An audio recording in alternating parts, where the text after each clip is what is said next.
খুব উল্টোপাল্টা মন্তব্য করছেন কোনো কোনো রাজনৈতিক দল এবং কেউ কেউ। তাদের উদ্দেশ্যে আমি বলবো, দুর্যোগ নিয়ে এগুলো করতে যাবেন না। উত্তরাখণ্ডেও অনেক মানুষ মারা গেছে দুর্যোগে, আজও সেখানে কোনো কানেকশন নেই। উত্তরপ্রদেশে দুর্যোগ হয়েছে, বিহারে হয়েছে, যেগুলো পাশ দিয়ে গঙ্গা বয়ে যায়, নদী বয়ে যায়, সেই রাজ্যগুলোতে তার এফেক্টটা বেশি পড়ে। আমাদের ডিবিসির জলে বারবার বলেছি ড্রেজিং হয় না, সেন্ট্রাল গভর্নমেন্ট, এটা আমাদের প্রকল্প নয়। পাঞ্চেত মাইথন, তাতে সাউথ বেঙ্গল ভাসে।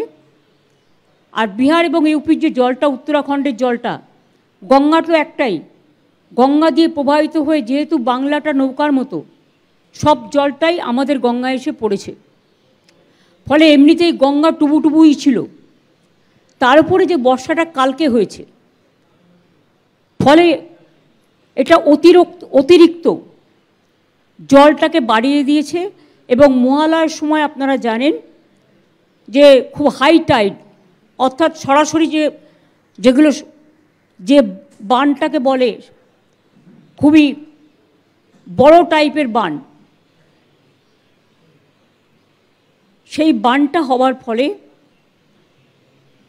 সেই বানটা আজ পর্যন্ত আছে, তারপরে আস্তে আস্তে করে নামবে, তখন গঙ্গাটা একটু খালি হবে। কিন্তু অন্য জায়গার জল যদি, অন্য জায়গায় বৃষ্টি হলে সেই জলটায় যদি না ভরে, কলকাতায় আমাদের জল জমা আমরা অনেক কমিয়ে দিয়েছি, কিন্তু এবারে আমাদের সামলাতে হচ্ছে বিহারের জল, ইউপির জল, উত্তরাখণ্ডের জল, মানে প্লাবন, ওদিকে ডিবিসি, ওদিকে ফরাক্কা, ওদিকে পাঞ্চেত, ওদিকে মৌরাক্ষী, এগুলো একটাও আমাদের আন্ডারে নয়।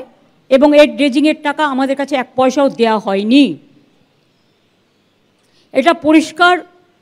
যারা এসব লিখছেন টুইটারে বা হ্যান্ডেলে মিথ্যে কথা বলে, তাদের উদ্দেশ্যে বলবো, মিথ্যে নিয়ে, দুর্যোগ নিয়ে খেলা করবেন না।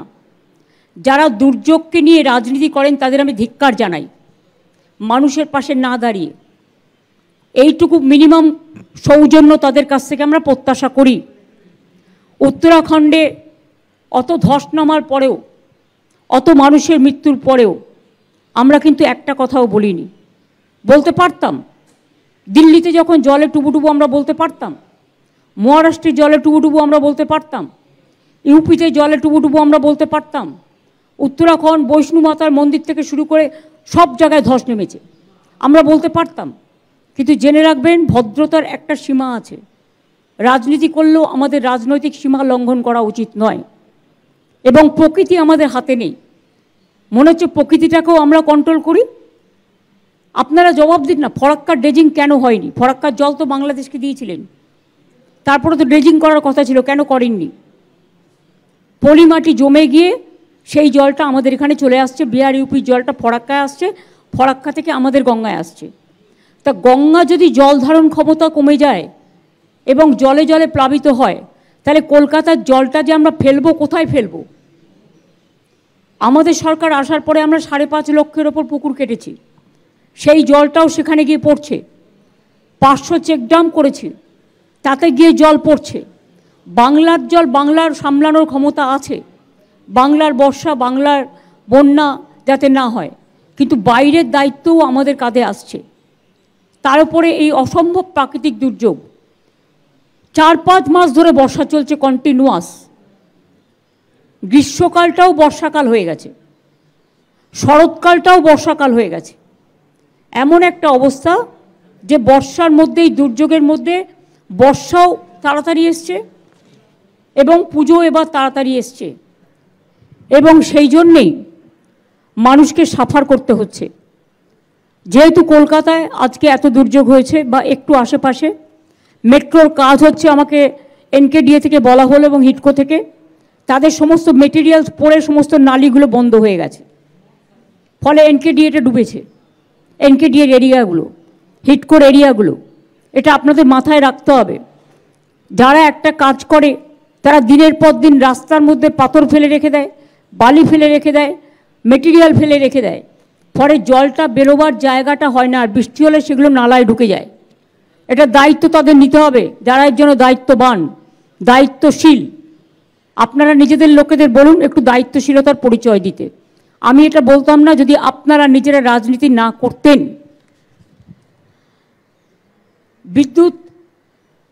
বিদ্যুতের কারেন্টে এবং বিদ্যুতের জন্য 8-9 জন মারা গেছে। আমি সকালবেলায় সঞ্জীব গোয়েঙ্কার সাথেও কথা বলেছি এবং তাদেরও বলেছি যে আপনাদের যেখানে যেখানে যা তার পড়ে আছে এটা আমরা দেখি না, এটা রাজ্য সরকারের হাতে নয়, এটা প্রাইভেট সেক্টর, আমাদের সময় নয়, এটা বামফ্রন্ট আমলের সময় থেকে ওরা পেয়েছিল। সেই বিদ্যুতের তারগুলো ঠিকমতো যত্ন করুন। এবং হাওড়ার কিছুটা অঞ্চল তার মধ্যে পড়ে, দক্ষিণ 24 পরগনা, উত্তর 24 পরগনা অনেকটা অঞ্চল পড়ে। যারা মারা গিয়েছে তাদের পরিবারকে সাহায্য করার এবং তারা যাতে কোনো কাজে সুযোগ পায় তার ব্যবস্থা সরকার করবে। কিন্তু বিদ্যুৎ দপ্তরও, বিশেষ করে সিএসসি দপ্তর, তাদের দায়িত্ব অস্বীকার করতে পারে না। তাদেরও 5 লক্ষ টাকা করে কম্পেনসেশন মিনিমামে ফ্যামিলিগুলোকে দেওয়া উচিত। যদিও মৃত্যুর কোনো বিকল্প হয় না। প্রায় 9 জন মারা গেছে ইলেকট্রিকিউশনের জন্য। কলকাতায় মারা গেছেন 8 জন এবং গ্রাম বাংলায় মারা গেছেন 2 জন। একজন বিষ্ণুপুরে আমতলায়, আর একজন মারা গিয়েছেন শাসনে, উত্তর 24 পরগনায়। সুতরাং তাদের দায়িত্ব তারা পালন করবে, আমাদের দায়িত্ব আমরা পালন করব। আমি এখনও বলছি মৃত্যুর বিকল্প কখনো কোনো টাকা পয়সা দিয়ে হয় না। আর কলকাতার যে 8 জন বিদ্যুতীকরণ হয়েছে তার মধ্যে একজন মোংলাহাটে, সে শেক্সপিয়ার সরণির একটা সিকিউরিটি গার্ড ছিল। আমরা সমস্তটাই খবর রেখেছি সকাল থেকে। এবং গঙ্গার জলটা যতক্ষণ হাই টাইডটা না কমছে, আবার যদি রাতে হাই টাইড হয় তাহলে একটু সতর্ক থাকতে হবে। তবে হাই টাইডটা আমার মনে হচ্ছে আগামীকাল থেকে সম্ভবত লো টাইড হতে পারে। এখন লো টাইড চলছে, কিন্তু আবার রাত্রের দিকে জলটা বাড়বে। আবার এই জন্য কালীঘাট সংলগ্ন অঞ্চল এবং তারপরে যদি বৃষ্টি হয় তাহলে সেটা আবার কিছুটা প্লাবন হবে। কিন্তু তারপরে লো টাইড যখন হবে, জল ধারণের ক্ষমতাটা বাড়বে, তখন আস্তে আস্তে জলগুলো পাম্প করে বের করে দেওয়া যাবে। আমি মেট্রো রেলকে রিকোয়েস্ট করব, আপনাদের রাজারহাট, নিউ টাউন, সল্টলেকে যত মেটেরিয়ালস পড়ে আছে আপনারা ড্রেনেজগুলোকে ক্লিয়ার করার চেষ্টা করুন আর মেটেরিয়ালগুলোকে সরিয়ে রাখার চেষ্টা করুন, যাতে ওই অঞ্চলের নালাগুলো যাতে বন্ধ না হয়ে রাস্তায় জল জমে যায়। Please take care. ফরাক্কা ব্যারেজকে অনুরোধ করব যে আপনারা চেষ্টা করুন ড্রেজিং করবার, যাতে জলটা বিহারেও, বন্যা হলে জল বেশি আসলে বিহারেও বন্যা হয়, বাংলাতেও হয়। ফরাক্কার জন্য বিহারও যেমন সাফার করে, বাংলাও সাফার করে। এবার উত্তরপ্রদেশ থেকে শুরু করে, দেরাদুন থেকে শুরু করে, উত্তরাখণ্ড থেকে শুরু করে, বৈষ্ণুমাতার ওখান থেকে শুরু করে চারিদিক দিয়ে জল এসে পুরো বাংলাটা নৌকার মধ্যে এসে ঢুকেছে। সেই জন্যই প্রবলেমটা হয়েছে। কাজেই আমরা দুঃখিত এবং মর্মাহত যে এই দুর্যোগটা পুজোর সময় হচ্ছে বলে। আর এই সময়টা জেনারেলি পুজো হয় না, খুব কম সেপ্টেম্বর মাসে পুজো পড়ে। কিন্তু এটাতে চন্দ্র, সূর্য, গ্রহ, তারা, নক্ষত্র দিয়ে যারা পাজি তৈরি করেন তারা দিনক্ষণ তৈরি করেন, আমরা করি না। আর সব কিছু হাতে থাকলেও মনে রাখবেন প্রকৃতি কখনো হাতে থাকে না, দুর্যোগও হাতে থাকে না। প্রকৃতির একটা গ্লোবাল ক্যালামিটিস চলছে, শুধু আজকে ইন্ডিয়াতে নয়, সারা পৃথিবীতেও চলছে। সুতরাং সবাই ভালো করে পুজো করুন, কিন্তু সতর্কতা অবলম্বন করে। সতর্কতা মানে ভয় পাওয়া নয়, সতর্কতা মানে যাতে ইলেকট্রিকের তারগুলো ঠিক থাকে। লোডশেডিং হলে কন্ট্রোল রুম আছে, তাড়াতাড়ি আপনারা খবরটা দিন, যাতে তারা সঙ্গে সঙ্গে আমাদের স্টেটের যেটা আছে রাজ্যে, সেটা এখনও কোনো অসুবিধা হয়নি। কিন্তু কখনো কখনো যদি হয়ে যায় আপনারা সেগুলো কন্ট্রোল রুমে জানাবেন। কন্ট্রোল রুমের নাম্বার অলরেডি আমরা সংবাদপত্রকে দিয়ে দিয়েছি এবং আমার ফেসবুক, টুইটারেও আপনারা দেখে নেবেন। এবার আমি অনুরোধ করব যে জেলার আমার বন্ধুরা, পুজো কমিটিগুলো অনেকক্ষণ ধরে, দীর্ঘক্ষণ ধরে অপেক্ষা করছেন। আর তাদের অপেক্ষা করা নয়, কারণ অনেক পুজো আছে। সুতরাং কলকাতায় আমি আজকে বাতিল করেছি, কিন্তু ভার্চুয়ালি করছি বলে জেলাগুলোকে আমি বঞ্চিত করতে পারি না।